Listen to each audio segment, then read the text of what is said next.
Continuando o nosso estudo aqui, a gente está falando sobre sujeito ativo e eu tenho duas observações para fazer. Olha, mais duas observações. Primeiro, crimes cometidos, coloque aí duas setinhas. Veja, os crimes da nova lei de abuso de autoridade, eles podem ser cometidos aqui de duas formas. Ou eles serão cometidos no exercício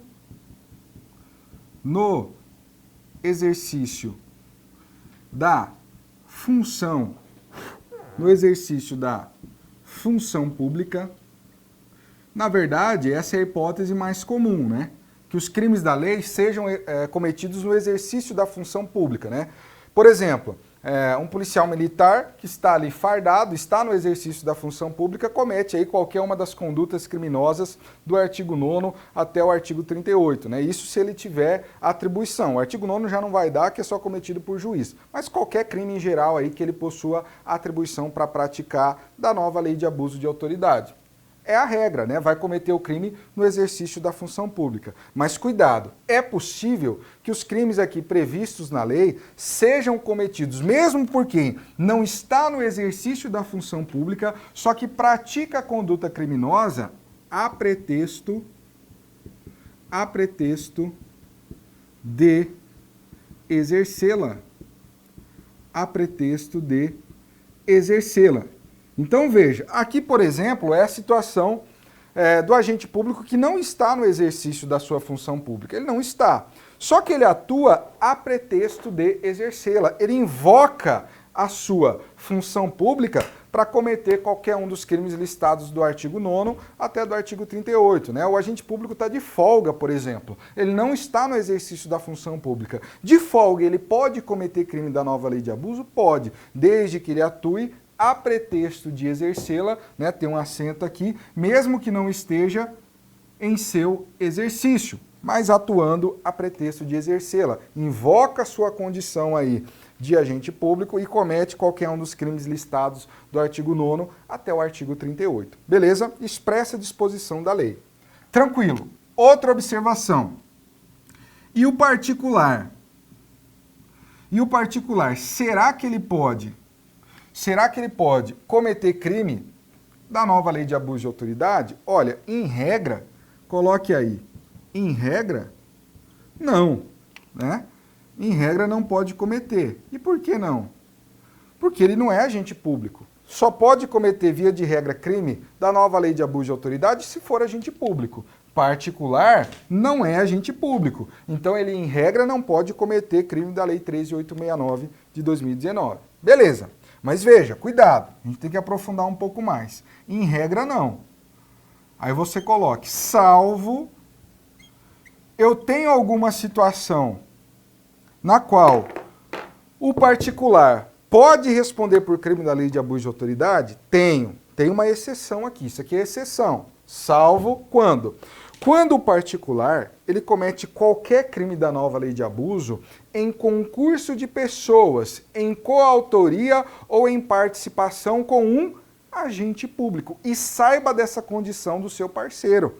Beleza? Nesse caso, ele pode responder por crime da nova lei de abuso de autoridade. Veja, os crimes da nova lei de abuso, como eu falei para você, são considerados crimes próprios. Crime próprio admite tanto coautoria quanto participação. Os dois. Olha, os crimes da nova lei de abuso não são de mão própria. Crime de mão própria só admite participação. Crime próprio admite coautoria e também participação. Os crimes da lei de abuso, para a maioria da doutrina pelo menos, são crimes próprios, coautoria e participação. Beleza. Então imagine que um particular, ele cometa aí qualquer uma das condutas criminosas previstas na nova lei de abuso de autoridade, atuando em coautoria ou em participação com um agente público. E ele saiba dessa condição de agente público do seu parceiro. Nesse caso, o particular, junto em concurso de pessoas com o agente público, também vai responder por crime da nova lei de abuso de autoridade. Coloque aí no seu material, salvo se ele atuar em concurso de pessoas, com um agente público. com um agente público. Quando eu falo concurso de pessoas, coautoria ou participação com um agente público, e saiba dessa condição do seu parceiro, né? Saiba que ele é agente público, tem que ingressar no dolo, senão não será responsabilizado, se não souber. Beleza? E por que que isso acontece? Você vai falar, não, beleza, eu entendi, professor, que em concurso de pessoas ele pode responder, mas por quê? Veja, isso por conta do artigo 30 do Código Penal. No artigo 30 do Código Penal está previsto que não se comunicam as circunstâncias de caráter pessoal. Então, circunstância de caráter pessoal não vai se comunicar ali aos coautores ou partícipes do crime. Só que aí o artigo 30 continua, salvo se elementares do crime. Então, se eu tiver uma elementar, essa elementar vai se comunicar a todos os coautores ou partícipes do crime. Vai se comunicar, vai se transmitir. E olha que coisa interessante. A condição de agente público nos crimes da nova lei de abuso de autoridade é uma elementar. Por que é uma elementar?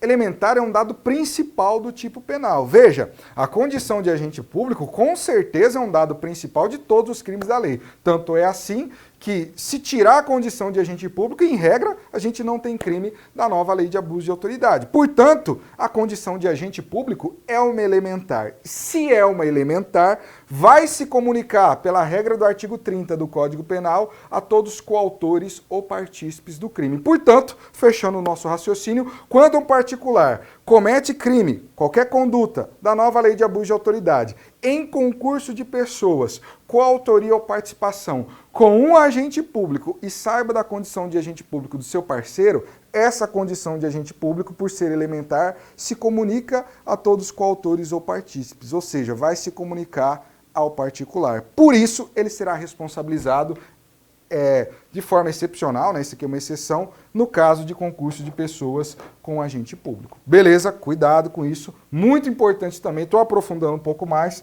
só que aqui o meu objetivo é fazer você gabaritar as questões de prova. Beleza? O que mais que nós temos que fazer aqui? Veja, agora, isso aqui é um novo tópico, vamos falar sobre bem jurídico. Bem jurídico. Bem jurídico. Veja só, vamos circular aqui, é um novo tópico, bem jurídico. Em bem jurídico, o que eu quero saber?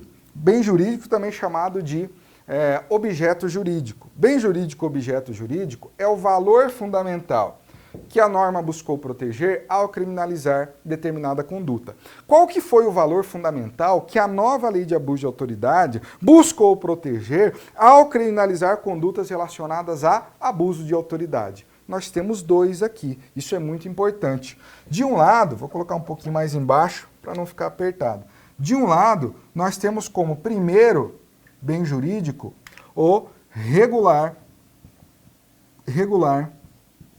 funcionamento da administração pública. Regular funcionamento da administração pública. É o primeiro bem jurídico protegido aqui. Veja, toda vez que um agente público ele pratica um ato abusando de seu poder, com certeza o regular funcionamento da administração pública está comprometido. Ele representa o Estado. Então, se ele está praticando um ato administrativo, se desviando da finalidade da lei ou extrapolando os limites da lei, ele vai interferir no regular, no bom, no normal funcionamento da máquina pública, da administração pública. Portanto, esse aqui é um primeiro bem jurídico protegido pela nova lei de abuso, mas não é o único. Nós temos mais um. Além disso, coloque aí no seu material, temos como bem jurídico também os direitos fundamentais. Direitos fundamentais da pessoa. Direitos fundamentais da pessoa. Olha, esse é um outro bem jurídico. Direitos fundamentais de qual pessoa? Da pessoa que sofreu o ato de abuso de autoridade praticado pelo agente público, né? Então, a pessoa que sofreu diretamente aí o ato de abuso de autoridade, ela teve os seus direitos fundamentais violados. Portanto, os direitos fundamentais dessa pessoa que sofreu o ato de abuso também é um bem jurídico, também é um valor que a Lei 13.869 de 2019 buscou proteger. Temos dois, portanto. E agora, Coloque aí do lado, tem tudo a ver, se relaciona com bem jurídico, por isso que eu trago aqui sujeito passivo. Qual que é o sujeito passivo? Qual que é a vítima aqui da nova lei de abuso de autoridade? Da mesma forma, eu tenho dois sujeitos passivos, tem duas vítimas. Primeiro, qual que será o primeiro sujeito passivo? O Estado. O Estado é a primeira vítima aqui, né? Primeiro sujeito passivo de um ato de abuso de autoridade praticado aí por um agente público. Veja, o Estado, ele é ali o detentor da administração pública, né? Estado, reunião aí da nossa coletividade, vai ser afetado, será considerado vítima quando um agente público pratica um ato com abuso de autoridade interferindo no regular funcionamento da administração pública. Essa aqui, ou melhor, esse aqui é uma primeira vítima, né? Um primeiro sujeito passivo elencado na nossa nova lei de abuso de autoridade. Mas ao lado do Estado, nós temos também que será considerado sujeito passivo, vítima, a pessoa física ou pessoa jurídica vítima do abuso.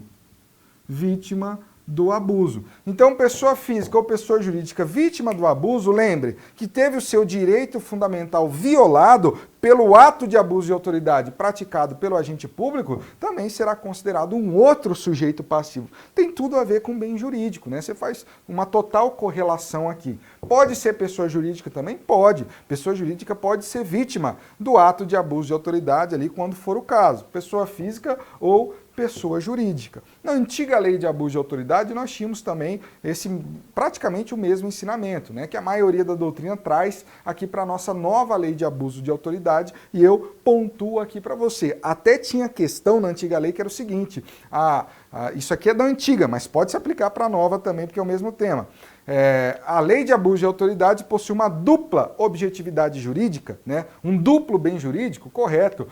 Possui duplo sujeito passivo, correto também. Beleza? Pode vir aí na sua prova, embora eu acho que vão se concentrar no texto da lei. Beleza. Passamos aqui sujeito passivo, agora tem um tema muitíssimo interessante que nós temos que enfrentar, que é o elemento subjetivo. Qual que é o elemento subjetivo em todos os crimes aqui da nossa nova lei de abuso de autoridade? Veja, olha que coisa muito interessante que nós temos aqui. Elemento subjetivo. O elemento subjetivo aqui será o dolo.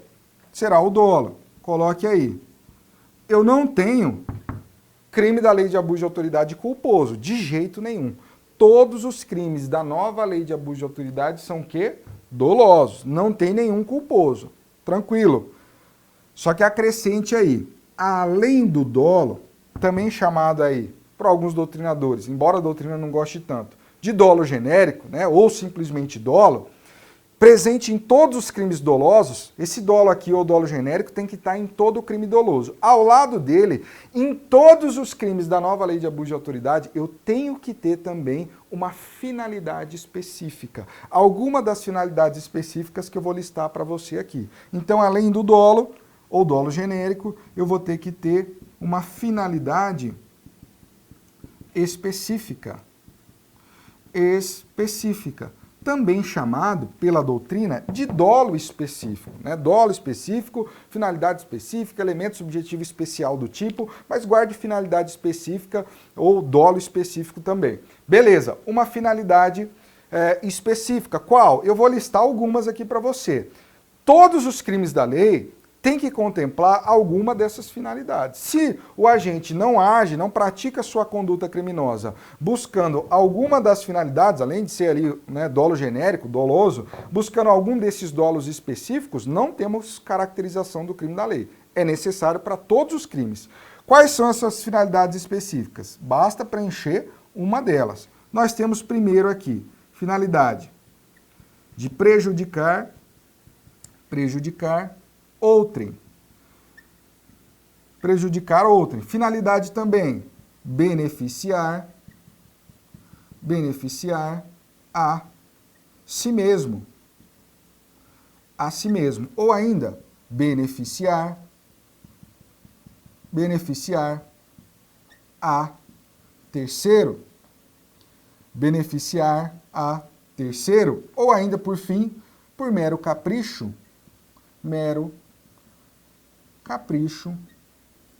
ou satisfação pessoal. Satisfação pessoal. Beleza. Vamos colocar a flechinha aqui para ficar tudo bonitinho, né? Tudo padrãozinho. E você poder anotar aí de forma mais tranquila. Então, tem que ter alguma dessas finalidades específicas, todos os crimes da lei. Finalidade de prejudicar outrem, né, são intuitivas. Ele vai agir ali, praticar alguma das condutas aqui previstas no tipo penal, com o fim de prejudicar uma outra pessoa. Intuitivo. Ou com o fim de beneficiar a si mesmo, ou com o fim de beneficiar uma terceira pessoa, né?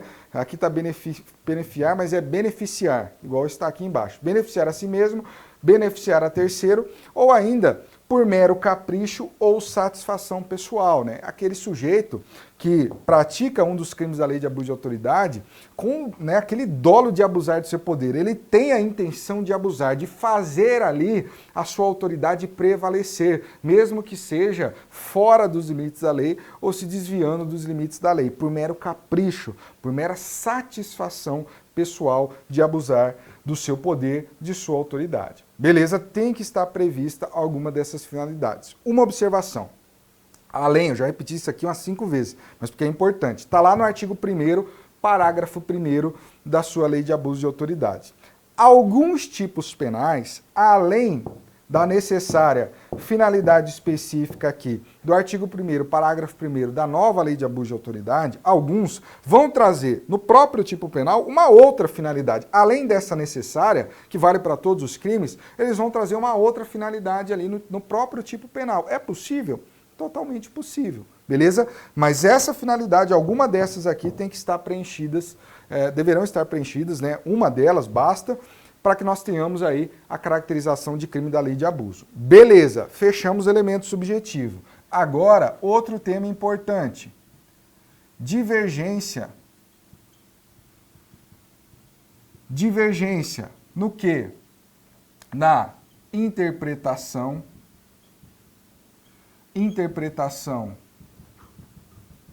da lei, ou ainda divergência na avaliação de fatos e provas. De fatos e provas. Avaliação de fatos e provas. Beleza. Vamos passar o vermelho aqui, né, para deixar padrãozinho para você. Divergência na interpretação da lei ou na avaliação de fatos e provas. Veja, é muito comum que no dia a dia do operador do direito, né, do advogado, por exemplo, do juiz, do Ministério Público, né, dentre outros, ele se veja diante de uma situação onde ele vai ter que interpretar uma lei ou interpretar um dispositivo de lei ou ainda avaliar um fato, avaliar determinada prova. Isso é muito comum, faz parte da rotina do operador do direito. E além disso, também é muito comum que existam divergência entre os atores, né, entre os operadores do direito. Por exemplo, algumas vezes o Ministério Público ele tem ali uma interpretação da lei, né, uma avaliação de um fato. A defesa, o advogado, tem outra. Existe uma divergência, na verdade isso ocorre muito, né? Entre, por exemplo, defesa, acusação, às vezes o juiz também tira uma outra conclusão. A divergência é muito bem-vinda, beleza? É muito bem-vinda. Na verdade, é muito saudável, por quê? Porque com divergência, na maioria dos casos, a gente tem o quê? O aprofundamento da questão. Quando a gente tem divergência, a gente tem um raciocínio melhor trabalhado. Geralmente, a decisão final ela é mais elaborada, melhor elaborada, porque a divergência leva a esse aprofundamento. Então, a divergência, é normal, totalmente normal, e além disso é muito bem-vinda entre os operadores do direito, entre os atores aí que vão trabalhar com a lei, com a avaliação de fatos e provas. Atento a isso, o que o legislador trouxe? Divergência na interpretação da lei ou na avaliação de fatos e provas, coloque aí, não configura o quê? Abuso de autoridade. Abuso de autoridade. De jeito nenhum.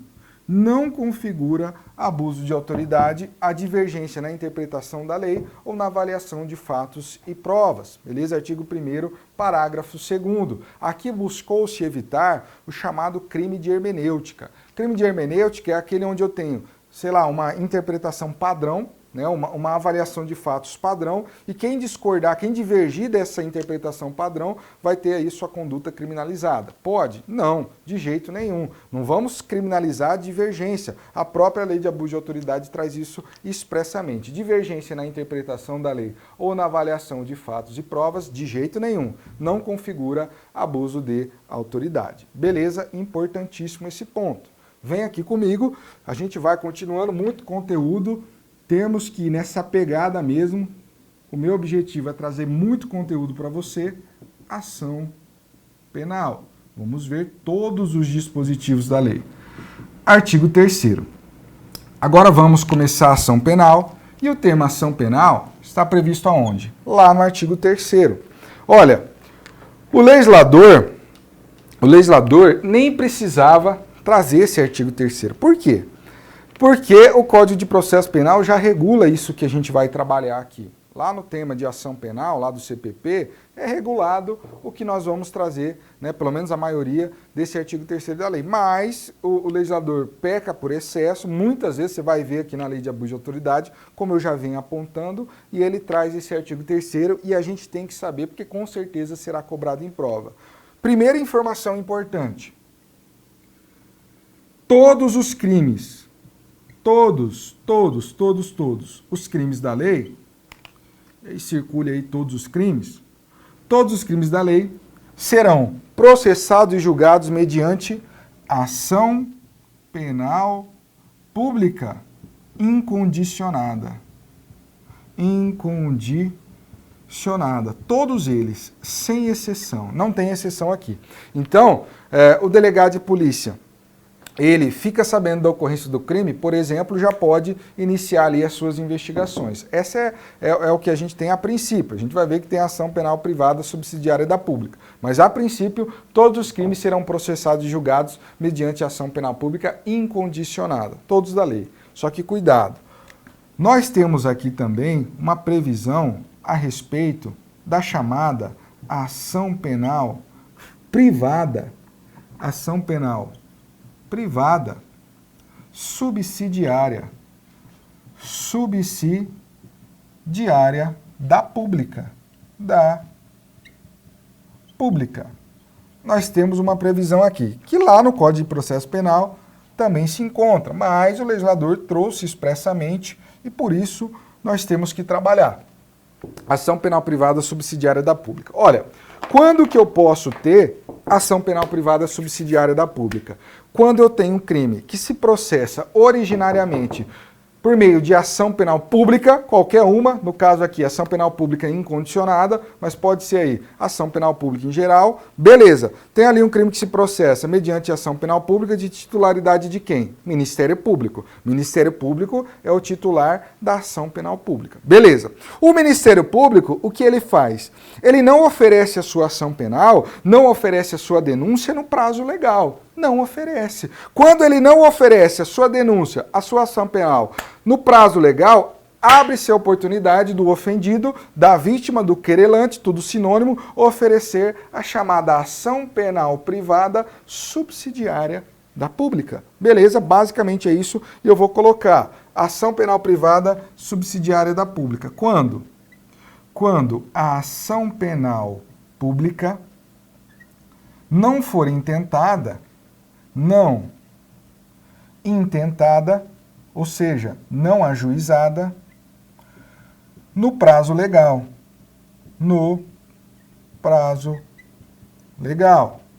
É isso que traz o artigo 3º também. Então, quando a ação penal pública de titularidade aí do Ministério Público não for intentada, não for ajuizada no prazo legal, abre-se a oportunidade do ofendido, do querelante, oferecer a chamada ação penal privada subsidiária da Pública. Aí você vai me perguntar, beleza, mas qual que é esse prazo legal aí para o Ministério Público oferecer a sua ação penal pública, ou seja, oferecer a sua denúncia? O prazo legal não está aqui na Lei de Abuso de Autoridade. Você vê que não regula a matéria de forma satisfatória. Está lá no Código de Processo Penal em seu artigo 46. O Ministério Público ele tem 5 dias se o réu estiver preso ou 15 dias se o réu estiver solto ou afiançado. 5 dias réu preso, 15 dias réu solto ou afiançado. Artigo 46 do Código de Processo Penal. Então veja, se o Ministério Público não oferece a sua denúncia em 5 dias, se o réu estiver preso, ou em 15 dias, estando o réu solto ou afiançado, a partir do esgotamento desse prazo, abre-se aí a oportunidade do querelante, do ofendido, oferecer a ação penal privada subsidiária da Pública. Olha só, qual que é o prazo?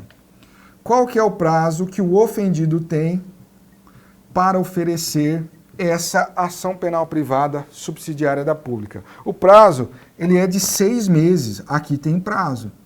6 meses a contar do esgotamento. 6 meses a contar do esgotamento. Beleza. Do esgotamento do quê? Do esgotamento do prazo legal para o Ministério Público oferecer a sua ação penal pública. Então, a partir do momento que esgotar o prazo para o Ministério Público oferecer a sua ação penal pública, 5 dias se o réu estiver preso, 15 dias se o réu estiver solto ou afiançado, esgotou o prazo, a partir daí começa a contar os 6 meses para que o ofendido, a vítima, ofereça ali a sua queixa-crime, a sua ação penal privada subsidiária da Pública. E se ele não oferece, dentro de 6 meses a contar do esgotamento aqui do prazo do MP, decai o direito de ação. Não tem mais direito de oferecer a ação penal privada subsidiária da Pública. Beleza? Isso no caso do querelante. O Ministério Público não tem esse prazo aí de 6 meses. O Ministério Público pode oferecer a ação penal até a extinção da punibilidade, né? Até, por exemplo, a prescrição. Isso aqui é para o querelante, para o ofendido. Ação penal privada subsidiária da Pública. Acabou? Ainda não. Tem mais um ponto aqui interessantíssimo que você tem que saber. Veja, cabe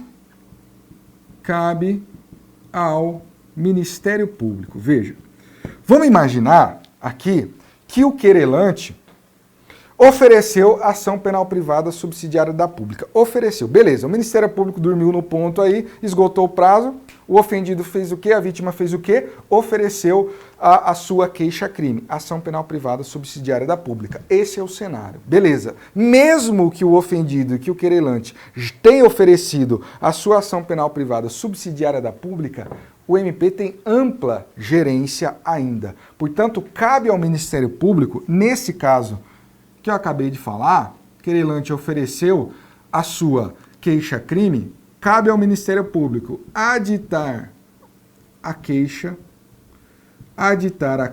Então, o Ministério Público pode acrescentar algo na queixa do querelante. Pode. Você vai ver, ele pode fazer muita coisa. Ele pode aditar a queixa-crime oferecida ali pelo querelante, pelo ofendido. Ele pode repudiar essa queixa e oferecer denúncia substitutiva. Pode, ele pode repudiar, né? Vai lá e não quer essa queixa. Vou oferecer denúncia substitutiva. Pode, também é possível. Beleza? Além disso, ele pode ainda intervir em todos os termos do processo. Ele pode intervir em todos os termos do processo. Por exemplo, ele pode interpor recurso, ele pode fornecer fontes de prova, está tudo lá no artigo 3º também, enfim, ele pode intervir em todos os termos do processo, todos. Além disso, e por fim, o Ministério Público pode também retomar a ação como parte principal, vai retomar a ação como parte principal, aqui eu resumo para você, no caso de negligência do querelante. Né, que é aquele que ofereceu a ação penal privada subsidiária da pública, a queixa-crime, a vítima, né, o ofendido. Ele pode retomar a ação, o MP, como parte principal, no caso do quê? No caso de negligência do querelante. Então, apesar do querelante ter oferecido a queixa-crime, já ofereceu a ação privada subsidiária da pública, ele foi negligente posteriormente. Por exemplo, no andamento de um ato processual importante. Em caso de negligência do querelante, o MP pode retomar a ação como parte principal. Fechamos. Então veja como o Ministério Público tem ampla gerência aqui, mesmo após, isso aqui a gente está falando, após o querelante, o ofendido, oferecer a ação penal privada subsidiária da pública. Beleza? Terminamos esse ponto, terminamos 1.3, anote tudo que eu passei, isso é muito importante. Todo o artigo 3º está esquematizado no quadro, na minha modesta opinião, né, modestíssima opinião, mais organizado, pelo menos para fins de concurso, do que o nosso querido legislador colocou aí no texto legal, então anote que isso é muito importante. Beleza?